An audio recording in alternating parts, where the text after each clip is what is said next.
நதிகள் தண்ணீரை தாங்களே குடிப்பதில்லை, மரங்கள் கனிகளை தாங்களே உண்பதில்லை, மேகங்கள் மழையை தாங்களே வைத்துக் கொள்வதில்லை. பகிர்தலில்தான் பரவசம் இருக்கின்றது.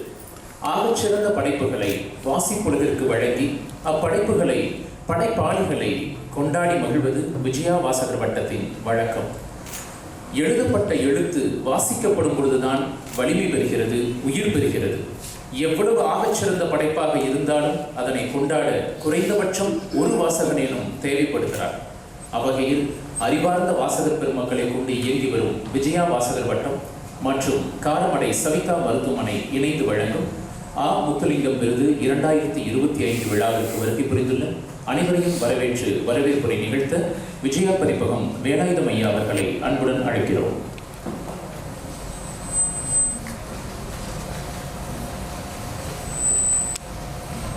அனைவருக்கும் வணக்கம்.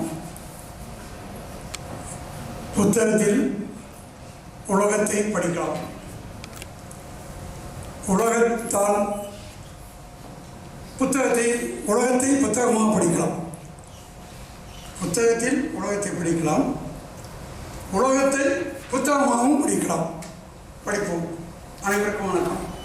இந்த முத்திரிகை விழா 3ஆம் ஆண்டு விருதளிப்பு விழாவிற்கு இன்று தலைமையேற்று சிறப்பித்திருக்கும் மதிப்பிற்குரிய மாண்புமை நீதியரசர் ஜி.ஆர். சாமிநாதன் அவர்களை பற்றி சொல்வதால் எவ்வளவு நேரமும் அவருடைய சிறப்புகளை பேசலாம். பொதுவாக நீதித்துறை எல்லோரும் நீதித்துறையை பற்றி விமர்சிக்கக்கூடாது, பேசக்கூடாது. வழக்கு நீதிமன்றத்தில் இருந்தால்தான் நான் பேசக்கூடாது. வெளியிடப்பட்டுவிட்டால் அந்த நீதி பிரசுரமாகிவிட்டால், தீர்ப்பளிக்கப்பட்டுவிட்டால் அது எல்லோருக்கும் சொந்தம், மக்களுக்கு சொந்தம். அப்படி பல தீர்ப்புகளை வழங்கியவர். இலக்கியத்தின்பாலும் வாசிப்பின்பாலும் நேர்மையினாலும் ஒரு தனி இடத்தை பிடித்தவர் நம்முடைய ஜி.ஆர்.எஸ். அவர்கள். வழக்கமாக ஜி.ஆர்.எஸ். என்று சுருக்கமாக ஜி.ஆர்.எஸ். இப்போ தமிழ்நாட்டில் இருக்கிற நீதித்துறையில் எவ்வளோ பேர் நமக்கு இந்தியா முழுக்க பெருமை சேர்த்துருக்காங்க. இப்போ இருக்கக்கூடிய ஆனந்த் வெங்கடேஷ், அரங்கமகாதேவன் எல்லாம் குறிப்பிடத்தகுந்தவர்கள். இந்தியாவே நாடே திரும்பி பார்க்குறவங்க. அவ்வளவு அந்த செயல்பாடு. சரி, இவங்களுக்கும் நமக்கு என்ன சம்பந்தம்? இவங்க பதவிக்காக கூப்பிட்றோம், அப்படி இல்லை. ஜி.ஆர்.எஸ். கூட நாஞ்சில்நாதனை பற்றி ஒரு நாள் பூரா பேசலாம், பெருமாள் முருகனை பற்றி பேசலாம், தீஜா நாயகரை பற்றி பேசலாம், இலக்கிய ஆளுநர்கள் யாரும் பேசலாம். அவ்வளோ பாதிச்சிருக்கார். ஆகவே இந்த முத்துலிங்கம் ஐயாவுடைய படைப்புகளே நம்ம வாசிக்கிறோம்.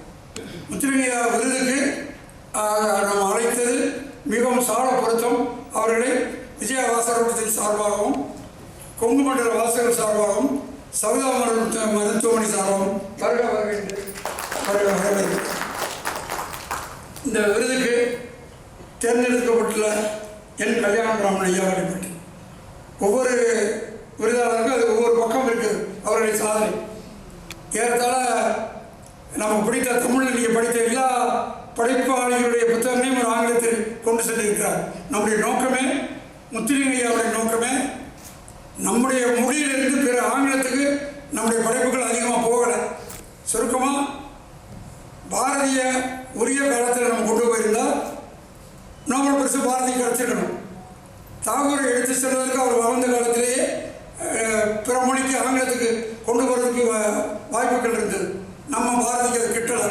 இப்போ அதற்கு பிறகு நவீன இலக்கியத்திலையும் நாம் சரியாக நம்முடைய படைப்புகள் பிற மொழிக்கு போகலை.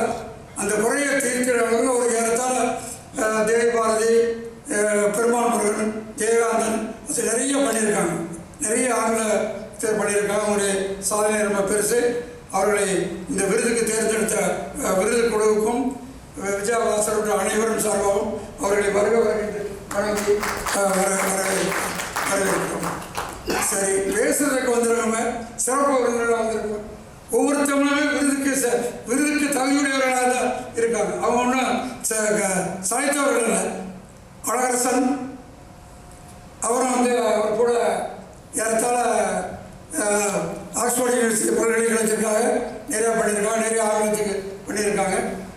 அவருக்கு அவருடைய என்ன சொல்ல போனால் சக ஆசிரியர் மாணவர் குரு சிஸ்டர் மாதிரி அழகாக அவர் வச்சிருக்காரு. அவரை வரவேற்கிறேன்.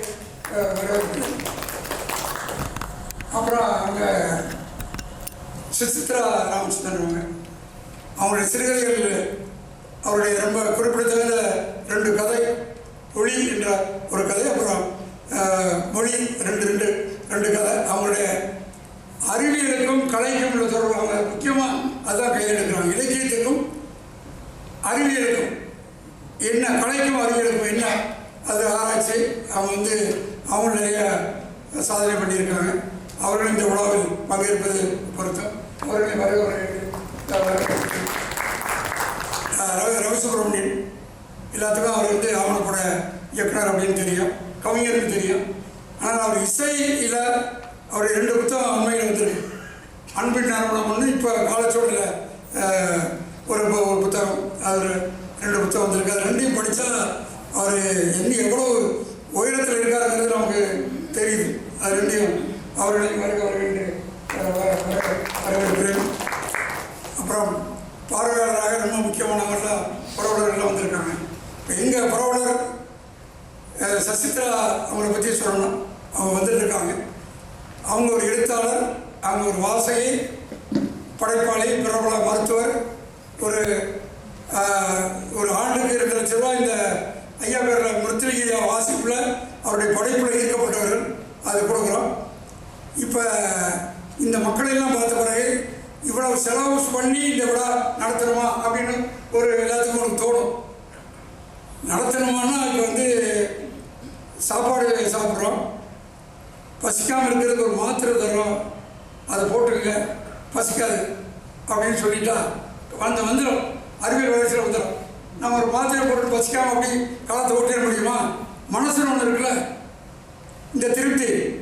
இப்போ இந்த விருதாளர்களை அழைச்சிட்டு வந்தது திருப்தி, இந்த நிறைவு அவங்களுக்கு என்ன? பணம் காசு 2வது விஷயம், விருது இல்லை 2வது, விருது கேளைய 2வது. இந்த மகிழ்ச்சிக்கு என்ன விலை கொடுக்க முடியும்? நினச்சி பாருங்க. அவரை கொண்டாட வேண்டாமா? ஒரு இலக்கியத்தை, சமகால இலக்கியத்தை, படைப்பாளிகளை கொண்டாடலைன்னா அந்த நாடு, அந்த சமுதாயம் எப்படி மேலடைந்து வர முடியும்? இங்கே வல்லரசுன்னு நம்ம சொல்லிட்டு இருந்தால் வல்லரசு எதிரே இருக்கு. அன்பும் கருணையும் மனிதனை முக்கியமாக வேணும்வா, அதற்கு படைப்பாளிகள் ரொம்ப முக்கியம். அனைவரையும் உங்கள் அனைவரும் வந்திருக்க நேரம் இன்றைக்கி நிறைய நிகழ்ச்சி கம்பெனோட இலங்கை ஜெயராஜ் பட்டி பண்ணுற நிறைய